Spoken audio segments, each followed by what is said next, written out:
Welcome back, everybody. Now, for the full forecast here, we're going to be doing things a little bit differently. Since I'm back here in San Angelo in the station, I'm going to be focusing on weather here in the Concho Valley. And when we switch gears to Simone Thomas in just a little bit, she's going to be focusing on Abilene in the big country. So just to get started on what's going on right now, most of the Concho Valley is in this slight risk for the severe weather. So we're still going to be seeing the possibility for those super strong wind gusts up to 70 miles per hour, that 1 to 2 inch hail, and the possibility for tornadoes is actually pretty light compared to what we're going to be seeing possibly in the big country. Now, as we continue, well, let's see here. There we go. Now I've got the weather pattern here to show you exactly what is going to be going on over these next couple of hours. I showed you guys this yesterday, but now things are going to be a little bit more specific since we're pretty much on top of the event. Now, as this cold front is going to come in, you see here by 8:45 on Tuesday, it's going to be sitting here right along the panhandle, about to enter our area. Now, this yellow line here, that's just a patch of dry air. And once that dry air starts moving upward, that cold air swoops in, you get that rotation, and that's where we're going to get those storms start to form. You see, we have this area of severe storms already right here in the northern part of Texas going into Oklahoma as well. As that continues, that's going to push through. This is at midnight, so some of you guys might be in bed by then, but that's when a lot of those much heavier storms are going to be taken off. You see this entire area all the way down to here. Most of our counties, especially in the central area, are going to be seeing those storms. And as we get through the rest of the night, it's going to continue, it's going to grow, and it's going to make its way through. You saw a lot of colors there. You saw a lot of yellows and reds and oranges. That's where a lot of the severe weather is going to be, and that's where you're going to see those threats for those hail and those severe winds. Now, I've got your timecast here. This is the same spot Tuesday around 9 p.m. Now, you see there are a couple places forming where we have those deeper colors. You see around Colorado City on the western side of our area.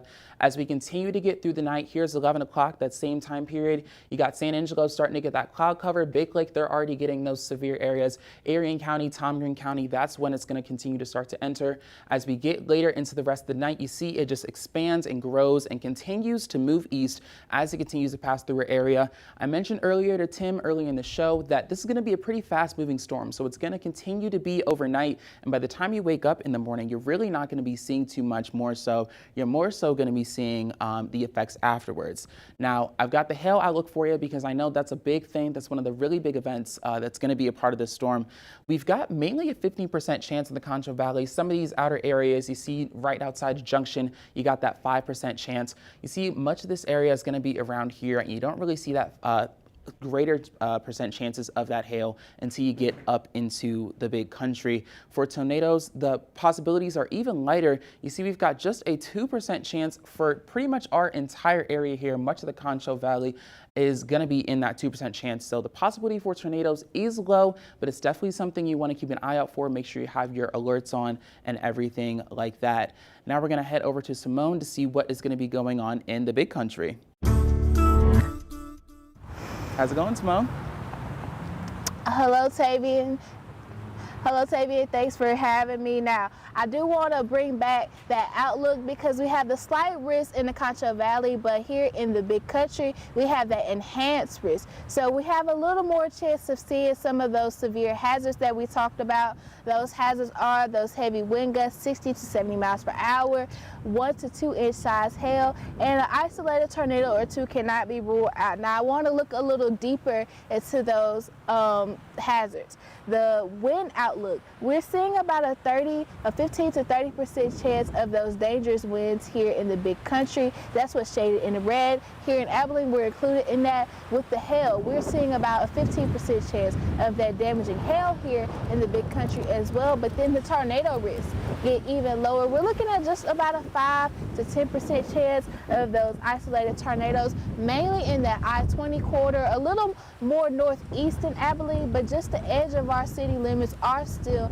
in that risk area. Now, as Tavian also mentioned just a second ago, we're going to see the bulk of these storms overnight tonight. The activity is going to start to pick up around our 9 p.m. show. Around 10 p.m., that's where we're going to start to see some heavy activity make its way into Taylor County.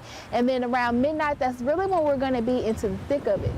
That's going to continue till about 3 a.m. So that's those prime hours where most of us are asleep, which I want to reiterate the point, as you're getting ready to go to bed tonight, make sure you have your ringers and alerts turned on. So if conditions do turn ugly, you are getting those alerts to help you wake up and go to your safe space. But by the time we wake up in the morning, just around sunrise, the whole viewing area is going to be clear.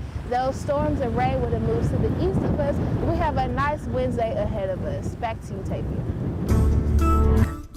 Thank you so much, Simone. Now, as we move forward into the rest of the week, we are going to see some much better temperatures. For tomorrow, we're going to be looking at highs mainly in the tonight we're going to be looking at lows mainly in the mid-50s. Just to sum everything up, you're going to be seeing those nighttime storms, but they are going to be ending as we get later into the morning. Now, you might be woken up by some gusty winds. You see, we're normally going to have about 15 miles per hour, up to 25 miles per hour with those gusts. And moving into your 7-day, we're going to continue to see, we're actually going to clear up. We're going to see that nice weather that we've finally been looking for this entire time.